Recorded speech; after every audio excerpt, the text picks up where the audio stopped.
Hello दोस्तों, आप सबको जय मसीह की। आप सब अच्छे और स्वस्थ होंगे। हम जो वचन पढ़ते हैं वो आपको अच्छा लगे तो हमारे वीडियो को लाइक करें, शेयर करें और सब्सक्राइब करें। आज हम पढ़ेंगे उत्पत्ति की किताब 1 अध्याय का 1 वचन से पढ़ेंगे। वहाँ पे लिखा है, ऊपर हेडिंग में लिखा है सृष्टि का वर्णन। आदि में परमेश्वर ने आकाश और पृथ्वी की सृष्टि की। पृथ्वी बेडौल और सुनसान पड़ी थी और गहरे जल के ऊपर अंधियारा था। तब परमेश्वर का आत्मा जल के ऊपर मंडराता था। जब परमेश्वर ने कहा उजियाला हो, तो उजियाला हो गया। और परमेश्वर ने उजियाले को देखा कि अच्छा है। और परमेश्वर ने उजियाले को अंधियारे से अलग किया। और परमेश्वर ने उजियाले को दिन और अंधियारे को रात कहा। तथा साँझ हुई, फिर भोर हुआ। इस प्रकार पहला दिन हो गया। फिर परमेश्वर ने कहा, जल के बीच एक ऐसा अंतर हो कि जल 2 भाग में हो जाए। तब परमेश्वर ने एक अंतर बनाकर उसके नीचे के जल और उसके ऊपर के जल को अलग किया, और वैसा ही हो गया। और परमेश्वर ने उस अंतर को आकाश कहा। तथा साँझ हुई, फिर भोर हुआ। इस प्रकार दूसरा दिन हो गया। फिर परमेश्वर ने कहा, आकाश के नीचे का जल एक स्थान में इकट्ठा हो जाए और सूखी भूमि दिखाई दे, और वैसा ही हो गया। परमेश्वर ने सूखी भूमि को पृथ्वी कहा, तथा जो जल इकट्ठा हुआ उसको उसने समुद्र कहा। और परमेश्वर ने देखा कि अच्छा है। फिर परमेश्वर ने कहा, पृथ्वी से हरी भरी घास तथा बीज वाले छोटे छोटे पेड़ और फलदायी वृक्ष भी, जिनके बीज उन्हीं में एक एक की जाति के अनुसार हैं, पृथ्वी पर उगे। और वैसा ही हो गया। इस प्रकार पृथ्वी से हरी घास और छोटे छोटे पेड़, जिसमें अपनी अपनी जाति के अनुसार बीज होता है, और फलदायी वृक्ष जिनके बीज एक एक की जाति के अनुसार उन्हीं में होते हैं, उगे।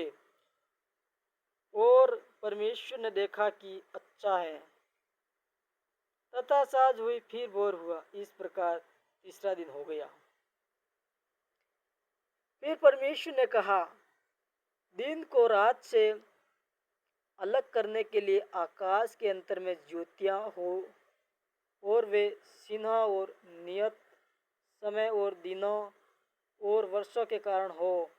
और वे ज्योतियां आकाश के अंतर में पृथ्वी पर प्रकाश देने वाले भी ठहरे। और वैसा ही हो गया। तब परमेश्वर ने 2 बड़ी ज्योतियां बनाई।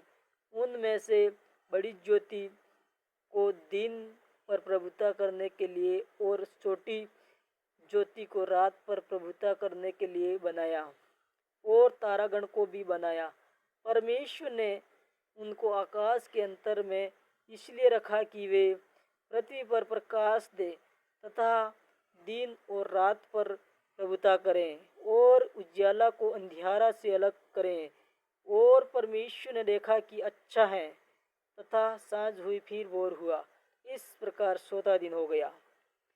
फिर परमेश्वर ने कहा, जल जीवंत प्राणियों से बहुत ही भर जाए, और पक्षी पृथ्वी के ऊपर आकाश के अंतर में उड़े। इसलिए परमेश्वर ने जाति जाति के बड़े बड़े जल जंतुओं की और उन सब जीवित प्राणियों की भी सृष्टि की, जो चलते फिरते और जिनसे जल बहुत ही भर गया। और एक एक जाति के उड़ने वाले पक्षियों की भी सृष्टि की। और परमेश्वर ने देखा कि अच्छा है। और परमेश्वर ने यहाँ कहकर उनको आशीष दी, फूलो फलों और समुद्र के जल में भर जाओ और पक्षी पृथ्वी पर बढ़े। तथा सांझ हुई फिर भोर हुआ। इस प्रकार 5वां दिन हो गया। फिर परमेश्वर ने कहा, पृथ्वी से एक एक जाति के जीवित प्राणी अर्थात घरेलू पशु और रेंगने वाले जंतु और पृथ्वी के वन पशु जाति जाति के अनुसार उत्पन्न हो, और वैसा ही हो गया। इस प्रकार परमेश्वर ने पृथ्वी के जाति जाति के वन पशुओं को और जाति जाति के घरेलू पशुओं को और जाति जाति के भूमि पर सब रेंगने वाले जंतुओं का को बनाया, और परमेश्वर ने देखा कि अच्छा है। फिर परमेश्वर ने कहा, हम मनुष्य को अपने स्वरूप में के अनुसार अपनी समानता में बनाएं, और वे समुद्र की मछलियाँ और आकाश के पक्षियों और घरेलू पशुओं और सारी पृथ्वी पर और सब रेंगने वालों जंतुओं पर जो पृथ्वी पर रेंगते हैं अधिकार रखें। तब परमेश्वर ने मनुष्य को अपने स्वरूप के अनुसार उत्पन्न किया। अपने ही स्वरूप के अनुसार परमेश्वर ने उसको उत्पन्न किया।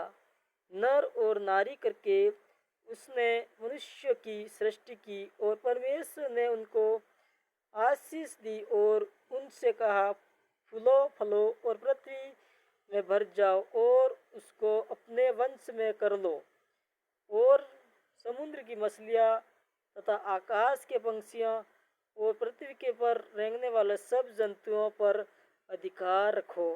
फिर परमेश्वर ने उनसे कहा, सुनो, जितने बीज वाले छोटे छोटे पेड़ सारी पृथ्वी के ऊपर हैं, और जितने वृक्ष के में बीज वाला फल होते हैं, वे सब मैं तुमको दिए हैं, वे तुम्हारे भोजन के लिए हैं। और जितने पृथ्वी के पशु और आकाश के पक्षी और पृथ्वी पर रेंगने वाले जंतु जिनमें जीवन का प्राण है, उन सब के खाने के लिए मैंने सब हरे हरे छोटे पेड़ दिए हैं। और वैसा ही हो गया। तब परमेश्वर ने जो कुछ बनाया था सब को देखा, तो क्या देखा कि वहाँ बहुत ही अच्छा है। तथा सांझ हुई फिर भोर हुआ। इस प्रकार 6वां दिन हो गया। आमीन।